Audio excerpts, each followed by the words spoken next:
Remember to follow and share if you enjoyed this story. When my partner departed on his work assignment, I thought nothing of staying behind to look after his elderly mother. It seemed like the responsible choice until the moment she called from the washroom requesting assistance with her bath. Initially, I hesitated. It appeared innocent, at least that's what I told myself. But her expression, the uncertainty in her tone, and the vapor rising between us altered everything. That single small request led to something I can never take back. If only I had declined when Thomas told me he needed to travel for a 5-day workshop in Boston, I didn't object. He was dedicated to his career, and this was a significant opportunity for him. We'd been together just under 3 years, and during that time I'd become close with his relatives, particularly his mother Evelyn. Evelyn was in her early 70s, recovering from knee replacement that limited her mobility. She had preferred to stay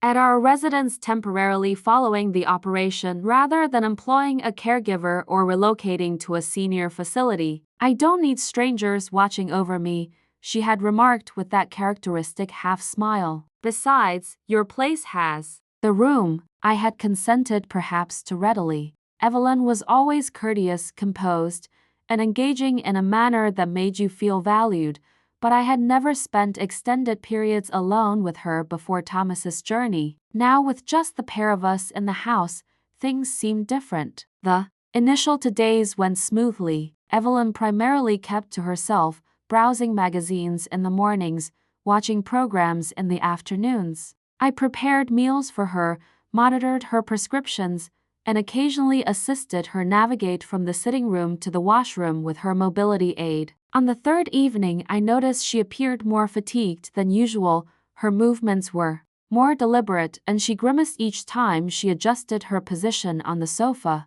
I asked if she was all right. "I think I overdid it trying to reach the shampoo earlier," she admitted, massaging her knee. "I might need some assistance getting into the bath tomorrow."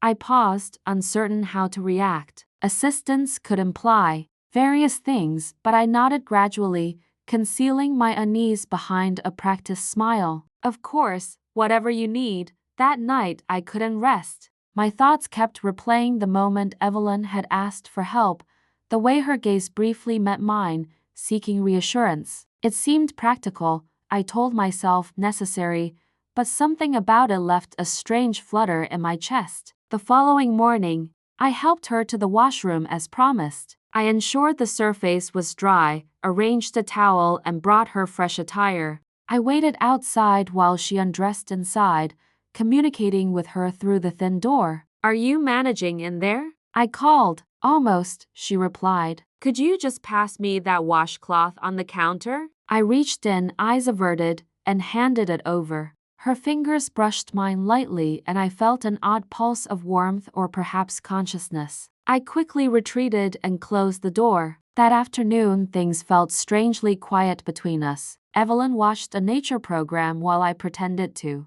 concentrate on my tablet, but my attention kept drifting toward her. She still looked elegant beneath her years, her slender frame, a neatly styled silver bob, and those unexpectedly warm hazel eyes. I despised myself for observing. That evening, I prepared risotto. We sat opposite each other at the table, clicking our utensils against our dishes in near silence. Evelyn finally looked up. "I appreciate everything you're doing," she said, her voice gentler than usual. "I'm not accustomed to being cared for." I smiled politely. "It's nothing, your family," she laughed softly. "Still, I'm fortunate Thomas married someone like you."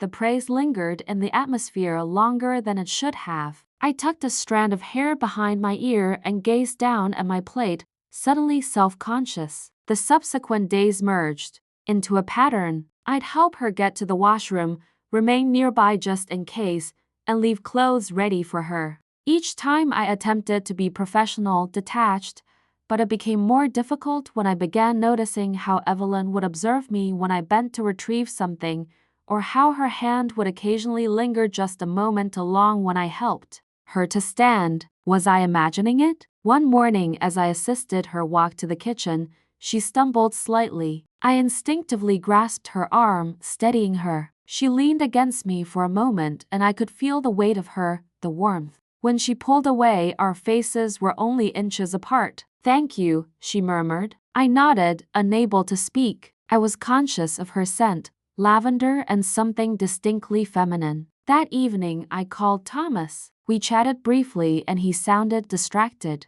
I didn't tell him how I felt off-center in his absence or how Evelyn's presence was beginning to occupy more space in my mind than I wanted to admit. The next morning, I found Evelyn sitting on the edge of her bed looking frustrated. "I'm sorry," she said, "but I think I'll need additional help today. My shoulder's giving me trouble. I can't raise it properly." I swallowed. "With your bath?" She nodded slowly. I stood there for a long moment, then I nodded, pushing past my apprehension. "Okay, let's just take it gradually." In the washroom, the atmosphere quickly filled with steam. Evelyn stood behind the clouded glass, her silhouette indistinct. "Can you hand me the conditioner?" she asked. I stepped inside slightly, not looking directly at her. She reached for the bottle, but her finger slipped and it tumbled to the floor. Reflexively, I bent to retrieve it, and in that instant, I glimpsed what lay beneath the surface.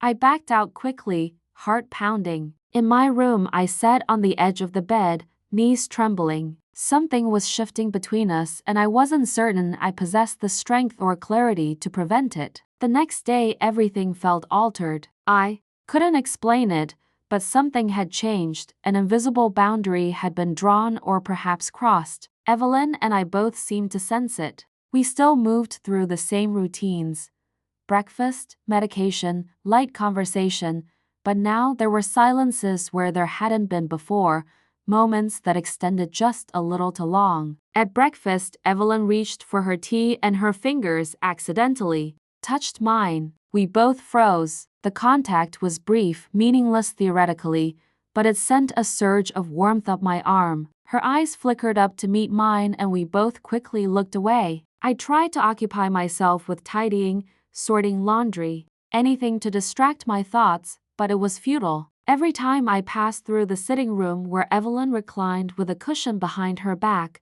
I felt her eyes follow me, not in an inappropriate way, just attentive, deliberate, and I despised that I noticed, despised even more that it made me feel something. That night, I found myself lingering longer before the mirror. I gathered my hair into a loose ponytail and had changed into my comfortable robe before bed, but I suddenly felt exposed. I secured it tighter around my waist, wondering why I even cared about my appearance. As I passed Evelyn's room on my way to mine, her door opened slightly. She must have heard me. I paused, torn between retreating silently or checking on her. Before I could decide, I heard her voice.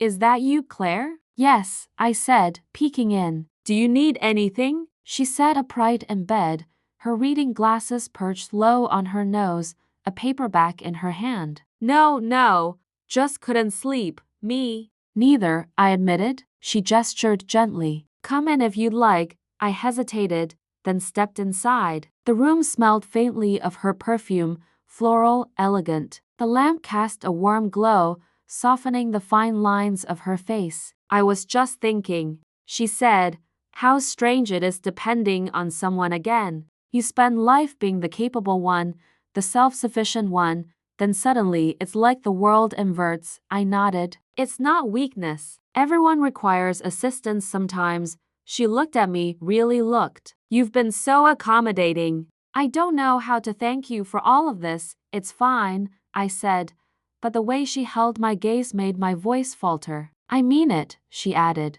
"You didn't agree to this, not really." Her hand was resting on the blanket now, palm open, fingers relaxed. I stared at it for a moment too long before regaining composure. "Well," I said, standing, "let me know if you need anything. I should get some rest." She gave a quiet smile. "Good night, Claire." I closed the door behind me, pulse racing. The next day, I avoided being alone with her. I let her sleep in and kept myself in the kitchen most of the morning, but by afternoon Evelyn called out from the hallway.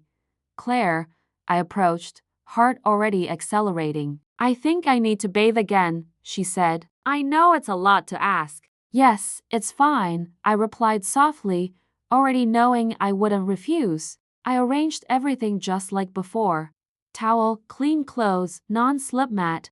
But this time the atmosphere between us felt heavier, charged. She entered the washroom and I stood just outside, listening to the water run. But then I heard it, an abrupt muffled exclamation. Everything okay? I asked. I dropped the loofah again, she muttered, and I can't bend down with this knee, my breath caught. Do you want me to? There was a prolonged pause. If you wouldn't mind, she said, voice quieter now. Just quickly, I pushed open the door. Gradually, I carefully avoided the frosted glass, which only revealed her shape, but it was enough to stir something within me. I reached down for the loofah without looking and offered it through the glass. Her hand took mine, steadier this time, longer. Thanks, she said. I turned to leave, but then I heard her sigh. Claire, I stopped. Do you ever experience loneliness? She asked. I swallowed. Sometimes, even with someone beside you. I didn't answer. She continued. After your father-in-law passed, I thought I'd never want to be close to anyone again. But your kindness makes it difficult to forget what I've been missing. My fingers traced around the door frame. I knew I should say something, anything to guide the moment back to safe territory, but I didn't. I couldn't. I should go, I finally said. Her voice was soft. I'm sorry. I didn't intend to make things uncomfortable.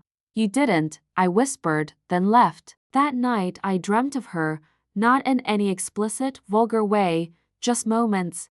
The brush of her hand, the way she looked at me when I handed her a towel, the curve of her lips when she smiled. The dreams left a strange longing behind which I carried into the next day like a secret. 2 more days passed. Tension filled the house like steam, thick and visible, clinging to the walls. We didn't speak of what had transpired, but every glance, every touch, every shared silence felt like a continuation of a conversation neither of us dared to voice aloud. On the 5th day, a storm struck. Rain pounded the windows and thunder echoed across the sky. Evelyn and I sat together on the sofa, a film playing on low volume between us. Lightning flashed outside. She turned to me, her voice barely above a whisper. I haven't felt this alive in years. I looked at her. What do you mean? She leaned in, not quite touching but close enough that I could feel the warmth of her. You remind me that I'm still a woman, not just an aging body recovering in someone else's home. My breath hitched. Evelyn, I know it's wrong, she said. I know, but I can't stop thinking about the way you look at me, the way you care. I'm committed, I said weakly. She nodded. And I'm your mother-in-law. But we're also 2 people who feel things. My heart was pounding so hard I could barely hear the storm anymore. The walls of the house felt like they were closing in. I didn't intend for any of this to happen, I said. She leaned back slightly, not retreating, just giving me space. No, she said, neither did I, but we both knew it was already too late. For that, the storm didn't subside for hours. Rain beat down relentlessly, blurring the windows like nature's curtain. Inside the house, it was quiet too quiet. I told myself to go to bed, to apply a face mask, browse through my phone, do anything but remain on that sofa with Evelyn, but I didn't move. She didn't either. We both sat there, trapped not just by the weather outside but by the weight of everything unspoken between us. I should get some rest, I said finally, barely above a whisper. She nodded, but neither of us made a move to stand. Instead, she reached out, slowly, deliberately, and placed her hand over mine. It was such a simple gesture, but the heat from her skin traveled up my arm like electricity. I could have withdrawn. I should have, but I didn't. My body remained frozen except for the way my fingers curled into hers, betraying the turmoil inside. Me, Claire, she said, voice low and gentle, tell me to stop. I looked at her, at the lines in her face, the sadness behind her eyes, the yearning she didn't attempt to hide anymore, but I didn't say anything. I couldn't. She leaned in, cautiously at first, giving me time to object. I didn't. Her lips met mine, soft, patient, almost reverent. It was a kiss that didn't belong to either of us, not really, but it happened, and when it ended, I didn't feel relief. I felt like I'd crossed a boundary I could never uncross. She touched my cheek. You're not just a daughter-in-law to me. You're a woman, a beautiful woman. I stood up quickly, my breath coming in shallow gasps. This can't happen, I said. She nodded solemnly, but it already did. I escaped to my room and locked the door. I leaned against it, heart hammering, head spinning. I felt sick, angry, guilty, but mostly I felt alive. I didn't sleep that night. The next morning I avoided her. I cleaned in silence, made breakfast like nothing had changed, but it had, and we both knew it. At lunch she said softly, "You're upset?" "No," I replied too quickly. "I'm fine." "You're not," she said gently. "You're ashamed." I flinched. "Shouldn't I be?" She didn't answer, just looked at me with a calm I didn't comprehend. "I've never looked at you that way," I whispered. "Not before, but you do now," she said. I bit my lip. "This is wrong, then let's not deceive ourselves about it," she said. We kept things appropriate for both our sakes, and for a few days we did. She was respectful, kind, careful not to let her hand linger too long or her glances stray, but it didn't matter because the tension had already rooted itself in the quiet moments.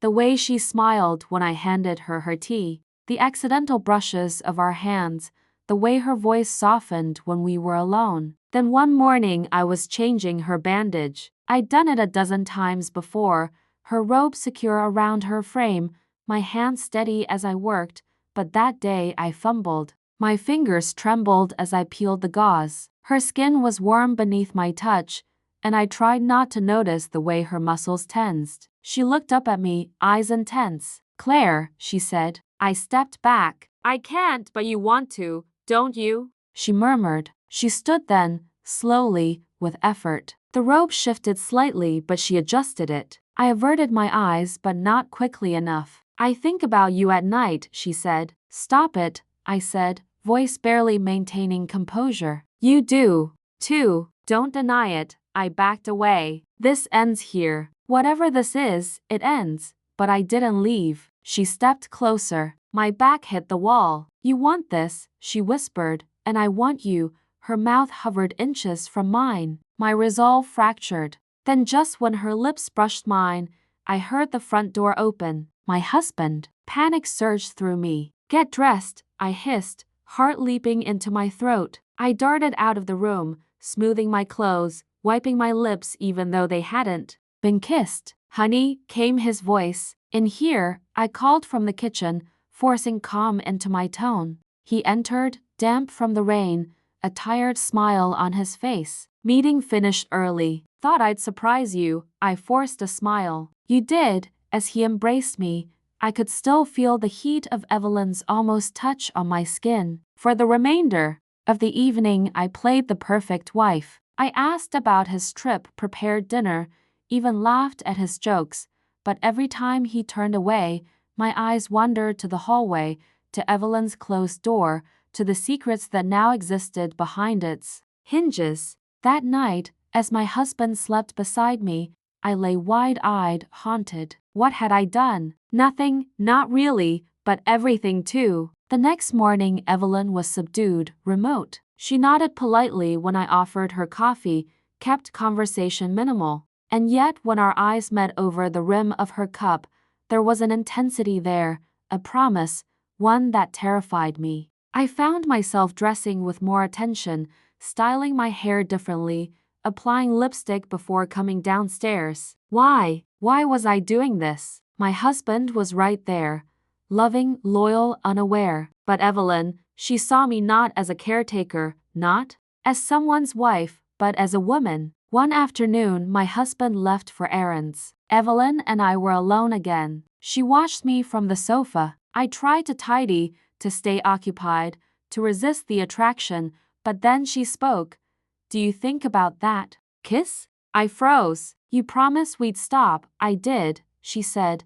"But you didn't." I turned to her, voice trembling. "You're my mother-in-law." She stood slowly, approaching me. "But I'm also a woman, and you're not just my daughter-in-law anymore. I have a husband, I whispered. And yet, she said, you're still standing here. I looked at her, and all the tension from the past 2 weeks erupted between us. Her hands reached for my waist. I didn't stop her, and this time we didn't stop at a kiss. The morning after, sunlight streamed in like nothing had changed, but everything had. I sat on the edge of my bed, sheets tangled around me, feeling raw, exposed. My husband whistled in the kitchen, preparing breakfast like any ordinary day. And Evelyn? She was quiet, distant, as if last night hadn't occurred, as if she hadn't held me like I was something she couldn't survive without. But now that it was over, the weight of what we'd done began to crush me. This wasn't a fantasy anymore. It was a betrayal,